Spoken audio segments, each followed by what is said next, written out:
ఉద్దేశంతో ఒక పెద్ద ప్రణాళిక తయారు చేసుకున్నాం. లంబాడి పెళ్లిళ్ళు, బంజారా పెళ్లిళ్ళు చేయాలనే ఉద్దేశంతో జిల్లాకు ఒక పెళ్లిళ్ళు చేసుకుంటా ఒక ఐడియల్గా చూపించుకుంటా మనం బంజారా పెళ్లిళ్ళు నిర్వహించినాం. సేవలాల సేవ చేసిన కార్యక్రమాలు చెప్పుకుంటా పోతే ఈ మీటింగ్కి వచ్చిన సమయం కూడా సరిపోదు. కానీ సేవలాల సేన ఏర్పాటు అయినప్పుడు ప్రధానంగా ఏర్పాటు చేసుకున్నప్పుడు మేము ప్రధానంగా సిద్ధాంతం ఒకటి చేసుకున్నాం. విద్యార్థులందరికీ చదువు అయిపోయిన తర్వాత ఉద్యోగాలు రావట్లేదు. రోడ్డు మీద ఉత్తరం తిరుగుతున్నారు. ఈ హైదరాబాద్లో దాదాపుగా 1,00,000 మంది డిగ్రీలు అయిపోయిన వాళ్ళు క్యాబ్ డ్రైవర్లుగా, ఆటో డ్రైవర్లుగా ఉన్నారు. ఇది వాస్తవం. కేవలం లంబాడి బిడ్డలే ఉన్నారు. అంటే మైదాన ప్రాంతం, ఏజెన్సీ ప్రాంతం 2 రకాలు ఉన్నాయి. మైదాన ప్రాంతంలో లంబాడీలకు అప్పుడు 6% అమలవుతుంది. ఏజెన్సీ ప్రాంతంలో జీవో నెంబర్ 3 మీద 100% అమలవుతుంది. ఇక అదే డిమాండ్ జీవో నెంబర్ 3 100% ఉద్యోగ అవకాశాలు కల్పించాలనేది అప్పుడు నడుస్తున్నది. 2000 సంవత్సరంలో సుప్రీంకోర్టు ద్వారా కొట్టేసినారు. అది ఏజెన్సీలో ఉన్నటువంటి జీవో నెంబర్ 3ని కొట్టేసి ఇలా అక్కడ ఉన్న గిరిజనుల కడుపుకొట్టిళ్ళు. మళ్ళా వాళ్ళకు 6%, 10%, 50% తెలియక మధ్య మార్గంగా సుప్రీంకోర్టు ద్వారా మనకు గుర్తుకు ఇచ్చిండ్రు. ఇవాళ సుప్రీంకోర్టులో ఆ కేసు మనకి యాంటీగా వచ్చినటువంటి పరిస్థితి. జీవో నెంబర్ 3, జీవో నెంబర్ 33 10% ఉద్యోగం. ఈ 10% ఉద్యోగం కోసం జిఆర్ఎస్ఎస్ పేరు మీద సేవలాల సేన కేంద్ర బిందువై పిడికిలు బిగించి అన్ని తెగలను కలుపుకొని గోండు, కోయ, ఎర్కల, చెంచు, కోలం, పద్దాల్, యానాదులు అందరూ కలుపుకొని పెద్ద ఎత్తున ఉద్యమాన్ని నిర్మించి చెల్లమ్మ కమిషన్ రద్దు చేస్తావా చేయవా కేసీఆర్, నువ్వు పెట్టిన చెల్లమ్మ కమిషన్ చెత్త కమిషన్ అది, మాకు అక్కడ లేదు, నువ్వు కమిషన్ రద్దు చేస్తావా లేదా అని ఇందిరాబాద్ కాడ ధర్నా చేస్తే 3 రోజులు అసెంబ్లీలో చెల్లమ్మ కమిషన్ రద్దు చేసి ఇలా రిజర్వేషన్ పెంచే ప్రక్రియను కేంద్రానికి పంపించాడు. అక్కడ ఏం జరిగింది?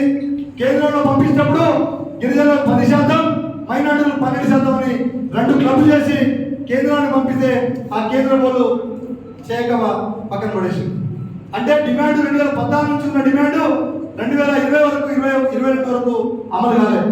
చేసినాం, కొట్టాయినాం.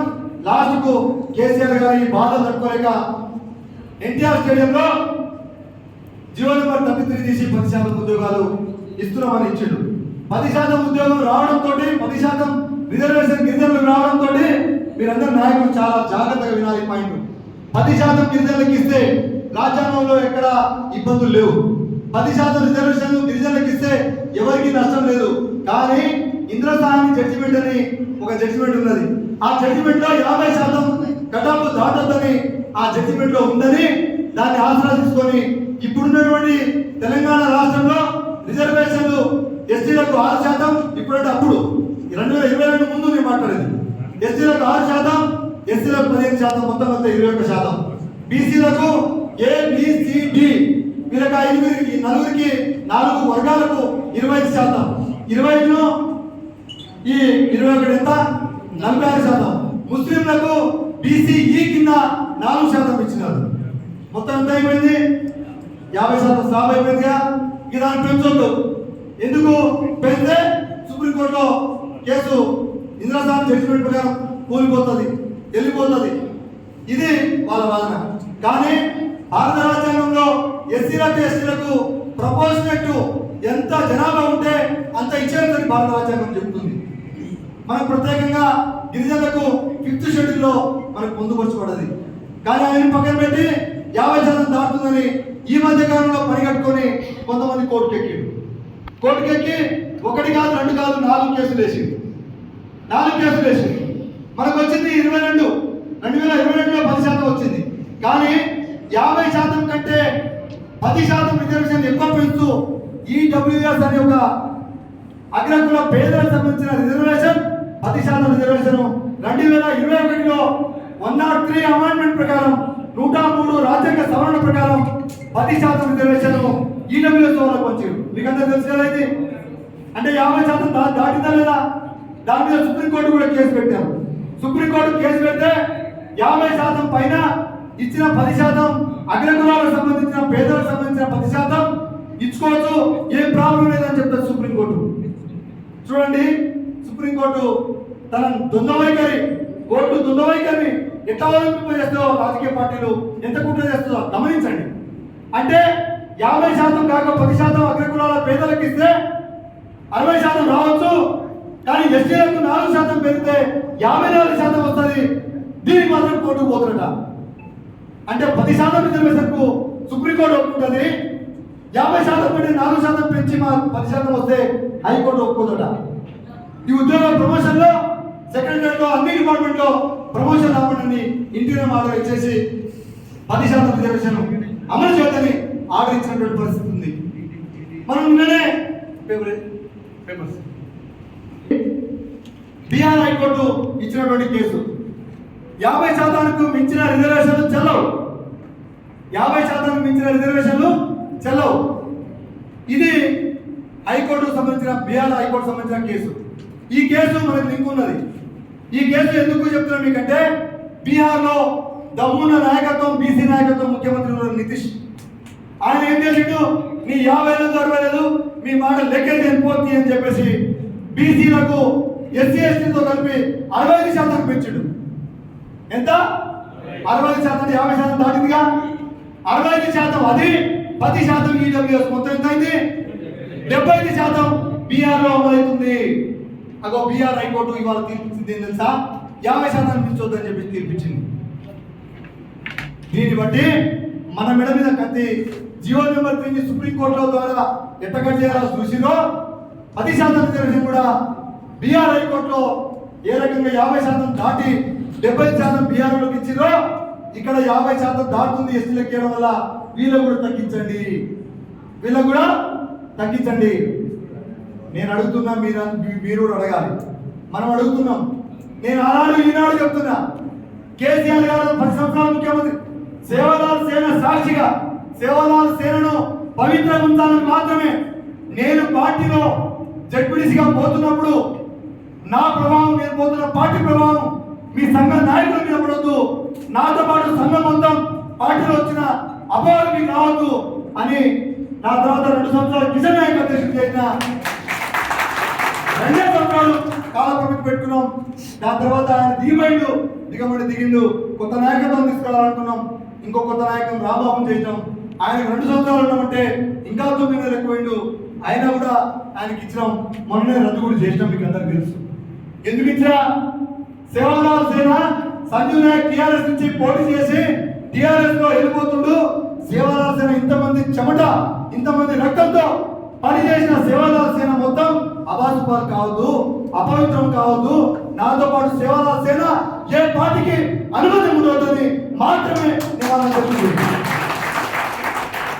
నా ఉద్దేశం అది. చేసిరు ఆగవాగం పట్టించి కొంతమంది వాళ్ళ గురించి మాట్లాడడానికి సందర్భం కూడా కాదు. నా లక్ష్యం ఏంటి? ఆనాడు కేసీఆర్ గారికి చెప్పినా, నేను అసెంబ్లీ ఎన్నికల్లో కుల సంఘాలను పిలిపించుకుంటా ఏదైనా పద్ధతిలో వాళ్ళకు మానవత్స చేసుకుంటా ఏదో చేద్దామని చూస్తున్న క్రమంలో సేవలాల్ సేన నీ పార్టీకి అనుబంధంగా రాదు. సంజీవ్ నాయక్ చెప్పిన మాట. సేవలాల్ సేన ఏ పార్టీకి అనుబంధంగా పోదు. నేను పని చేయబడే చేస్తాను నీ టీఆర్ఎస్ పార్టీ మెంబర్గా అని చెప్పుకుంటూ ఇంకో మాట చెప్పిన. ఏమన్నా 2022 జియో నెంబర్ 33 ఇచ్చిన తెల్లారే నేను ప్రభుత్వ అధికారులకు చెప్పిన, ఇది హైకోర్టుకు పోయి ఆగిపోతే ఎవరు బాధ్యుడు? మరి ఏం చేయాలి? మరి కేంద్రం ఆమోదించట్లేదు. మేము ఇచ్చినాం, ఎగ్జిక్యూటివ్ ఆర్డర్ ఇచ్చినా కొట్టేయద్దు, కానీ కొట్టించేస్తారు. ప్రభుత్వాలు, నీ అధికారులు, నీ అడ్వకేట్స్ కొట్టించేస్తారు.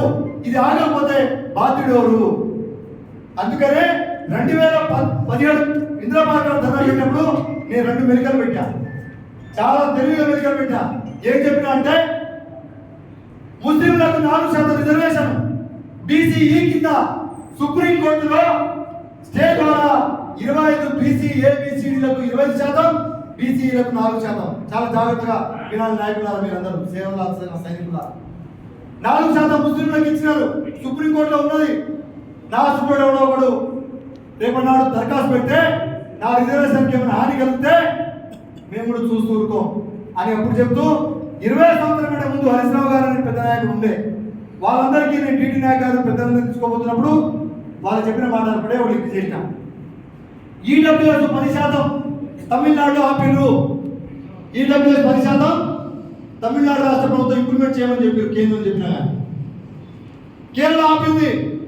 మీరు కూడా ఆపండి.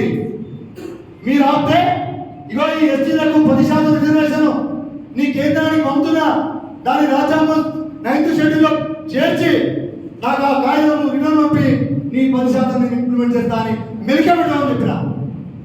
ఏం పెట్టమన్నా అర్థమైందన్న భాష.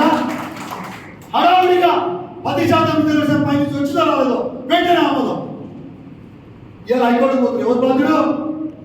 ఒకవైపు కాంగ్రెస్ పార్టీ రేవంత్ రెడ్డి మేనిఫెస్టోలో ఎస్టీలకు 12% ఇస్తాం, మీకు కేసీఆర్ మోసం చేసిందని ఆయన ఒక మేనిఫెస్టో పెట్టుకుంటూ 12% ఉన్న 10% కాపాడాలి, రేవంత్ రెడ్డి ఇచ్చిన 12% సాధించుకోవాలి. ఇది సేవల ఇక్కడ నేను డిమాండ్ చేస్తున్నా. మీరు కూడా మనం కూడా జిల్లాలో పోతున్నప్పుడు అడగాల్సిన డిమాండ్, దమ్ముల డిమాండ్. ఏం డిమాండ్ తెలుసా? మనం చేయాల్సిన డిమాండ్ ఈడబ్ల్యూఎస్ కులగణన 2011లో చేసిన కులగణన భారతదేశ వ్యాప్తంగా ఇప్పటివరకు జరగలే. ఇంకా 20 సంవత్సరాలు అయిపోయింది. 2011 2021 10 సంవత్సరాలు అయిపోయింది. కులగణన జరగలే.